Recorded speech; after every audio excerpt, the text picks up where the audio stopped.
हम नए बच्चों को या पुराने जीडीएस को जो डराने का काम किया जा रहा है, वही तो हमारी मुख्य लड़ाई।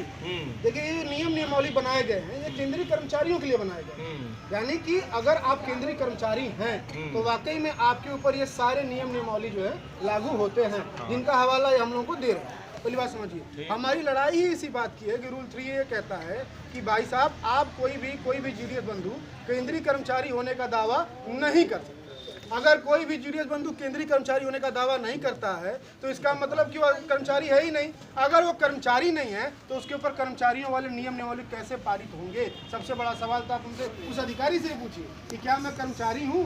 ये नियम नियमावली तो कर्मचारियों के लिए है, हम तो एक्स्ट्रा डिपार्टमेंटल एजेंट हैं जो अब कन्वर्ट करके ग्रामीण डाक सेवक बना दिए गए हैं। इसको समझ लीजिए आप लोग, तो स्पष्ट रूप से इसमें डरने की कोई आवश्यकता नहीं है। सर्वप्रथम आप यह जान लीजिए कि आप सभी एक एजेंट के रूप में काम कर रहे हैं। 2011 के बाद आपको कन्वर्ट करके 20 के नियमावली के अंतर्गत आपको बना दिया गया है जीडीएस, और आपके ऊपर कोई भी नहीं, सुप्रीम कोर्ट की गाइडलाइन है कि अगर आप उन पर सिविलियन एक्ट लागू करते हैं तो उन्हें सिविलियन होने का दर्जा प्रदान करिए, और यही तो हमारी लड़ाई है। आप हम पे नियम लगाइए, हमको सस्पेंड करिए, कोई समस्या नहीं है श्रीमान, गुड ऑफ कर दीजिए, परंतु हमारे जीडीएस भाई बंधुओं को केंद्रीय कर्मचारी होने का दर्जा दिया जाना चाहिए। चाहिए कि नहीं चाहिए? एकदम चाहिए। यही तो लड़ाई है जी।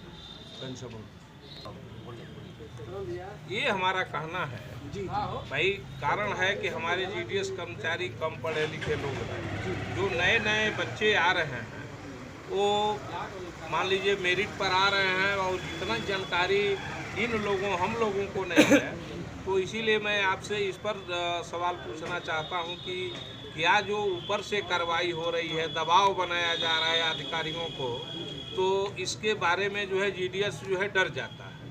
इसके बारे में थोड़ा बताइए। देखिए, जीडीएस बंधु एक ऐसा ग्रामीण डाक सेवक को बेसिकली अगर मैं कहूँ गुलाम डाक सेवक तो कोई हर्ज नहीं है।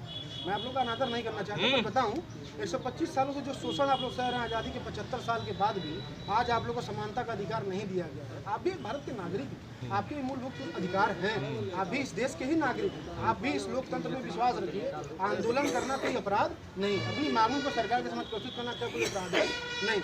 अगर कोई भी अधिकारी आपको इस तरह से प्रताड़ित करे, परेशान करे, या आप लोग के ऊपर दबाव बनाए या कहे सस्पेंशन दे देंगे, उठ ऑफ कर देंगे, टर्नओवर आपको टर्मिनेट कर दिया जाएगा, डीजी से आदेश है, पीएमजी से आदेश है, याद रखिएगा कि इसी ढील पे आज तक फिर हिंदुस्तान के संविधान में और कानून में कभी कार्रवाई न हुई है। अरे उस बार 13 दिन हम लोग हड़ताल किए, न हुई है और न होगी। अगर कोई इस तरह से कोई व्यक्तिगत ओवरसीयर या फिर जो भी हमारे उच्च अधिकारीगण हैं, तो पहले तो इस तरह कृत करना ही नहीं चाहिए। हमारी उनसे कोई लड़ाई नहीं है, हमारी लड़ाई सीधे विभाग से है कि भाई साहब, हम लोग 125 सालों से काम कर रहे हैं, 75 साल से देश की सेवा कर रहे हैं, हम लोगों को आप क्या करिए, केंद्रीय कर्मचारी होने का दर्जा दे दीजिए, हम लोग को भी समान मूल वेतन दीजिए, हम लोग को भी सम्मान दीजिए, हम लोग को भी हमारे जीविका कैसे चलेगी उसका भी कुछ अधिकार दीजिए। 4 घंटे की ड्यूटी आपकी बताई जाती है, 8 घंटा 12 घंटा हर एक जीडीएस से काम कराया जाता है, चाहे शारीरिक रूप से चाहे मानसिक रूप से, और आर्थिक विकास किसी का होता नहीं, किसी का आर्थिक विकास होता है नहीं। एक टाली ईंटा कोई खरीद नहीं सकते, बात सत्य है कि नहीं सत्य है? अगर आपके घर में कोई बीमार पड़ जाए तो अच्छे अस्पताल में आप इलाज नहीं करा सकते, आपके घर की छत गिर जाए तो उस पर लिंटर नहीं डलवा सकते। महंगाई दर इस प्रकार है, 100 रुपया लीटर पेट्रोल है, ठीक है, और 100-250 रुपया के समथिंग 200-250 के लमसम में आपको साइकिल अलावेंस दिया जाता है। इससे आपका जो है किस तरह से घर चलेगा? इसमें डरने की बहुत कोई आवश्यकता बहुत विशेष नहीं है। आपको सिर्फ इतना करना है कि इस समय अपने भाई बंधुओं पर भरोसा रखना है, उन लोगों का फोन नहीं उठाना है। हमारे जैसे माधवैया ने कहा है, व्हाट्सएप अगर ग्रुप है उस ग्रुप को अनइंस्टॉल कर दीजिए, वहाँ से लीव आउट कर जाइए। कोई फ़ोन करे मत फ़ोन उठाइए जब तक आपके जीडीएस भाई बंधु आपको नहीं बताते हैं हड़ताल खत्म हो गई, अब काम पे वापस चलना है, हमारी मांगें पूरी हो गई, तब तक के लिए आप बहरे हो जाए। बात समझ रहे हैं? इसके अलावा कोई और अधिक से अधिक कोई कार्रवाई आज तक करेगा तो यही करेगा, भाई हम इतने दिन काम नहीं कर रहे हैं तो हमारी जो है तनख्वाह लेने के मकदार नहीं।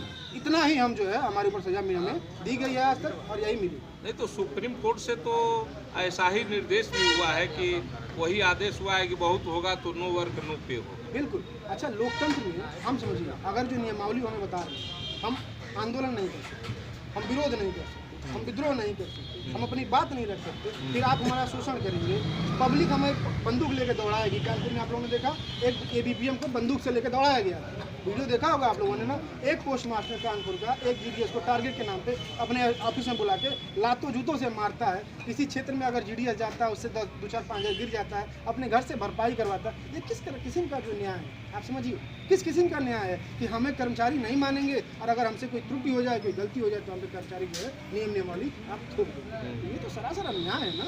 हम एक आज़ाद भारत के आज़ाद नागरिक है ना भाई, हमारे भी कुछ मूलभूत अधिकार हैं और हमें सुप्रीम कोर्ट ही नहीं भारत का संविधान भी अधिकार देता है कि अपने बातों को रखने के लिए आप आंदोलन कर सकते हैं। आप भारत के संविधान से बड़ा हमारा GDS रूल नहीं है। हम GDS संविधान को मानेंगे सर्वप्रथम, उसके बाद अपने नियम नियमावली को।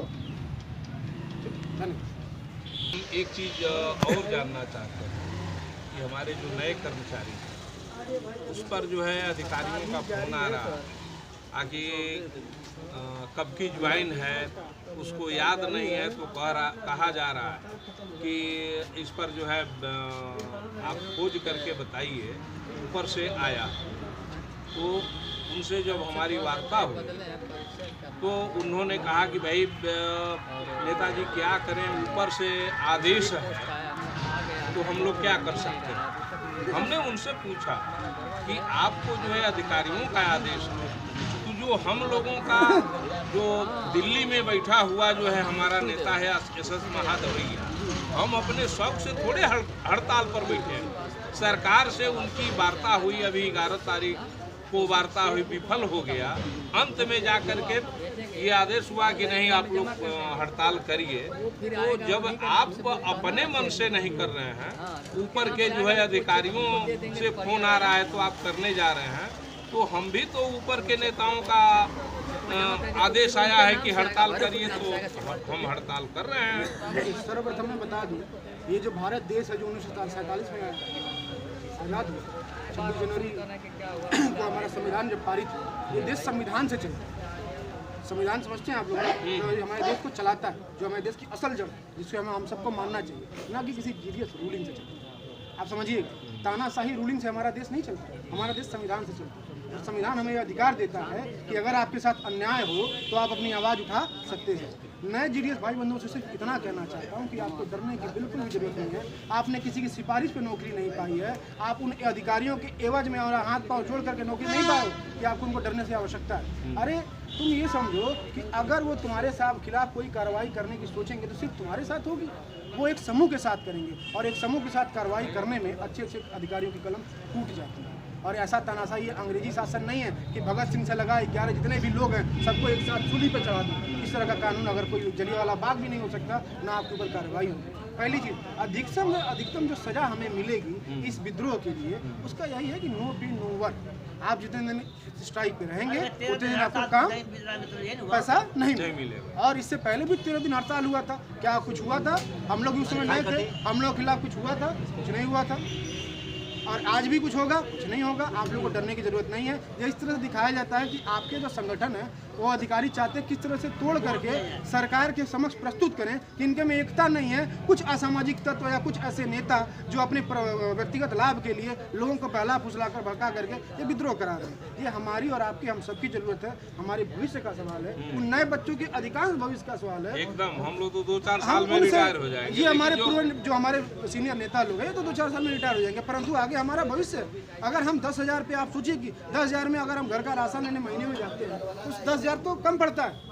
अगर न्यूनतम हम 30 दिन का राशन लेने जाएँ नॉर्मल लाइफ के लिए, तब भी हमारे जो राशन है वो बहुत कम पड़ता है, पैसा बहुत कम पड़ता है। और इतने हम अपनी जीविका कैसे चलाएंगे? बाल बच्चे हैं, बीवी है, परिवार है, माता है, पिता है, दवाइयाँ हैं, तमाम तरह के खर्चे हैं, कैसे अफोर्ड करेंगे? और आज ये लड़ाई हम सभी यूनियन वाले जितने भी, चाहे MS महादवैया हो, चाहे हमारे रामजीत यादव हो, चाहे अनिल बनवाल जी हों, चाहे हमारे जितने भी पदाधिकारीगण हैं, वो हम सब के लिए लड़ रहे हैं। और हम सब में और ज़्यादा ऊर्जा होनी चाहिए और ज़्यादा विश्वास होना चाहिए कि हमारे जो सीनियर हैं, हमारे जो नेता हैं, वो हमारे बारे में कितना सोच रहे हैं। हमारे भविष्य को सुरक्षित करने के लिए सीधा सरकार से भिड़ गए हैं। हमें उनका साथ देना चाहिए, ना कि उनकी टांगों को कमजोर और हाथों को तोड़ने का काम करना चाहिए।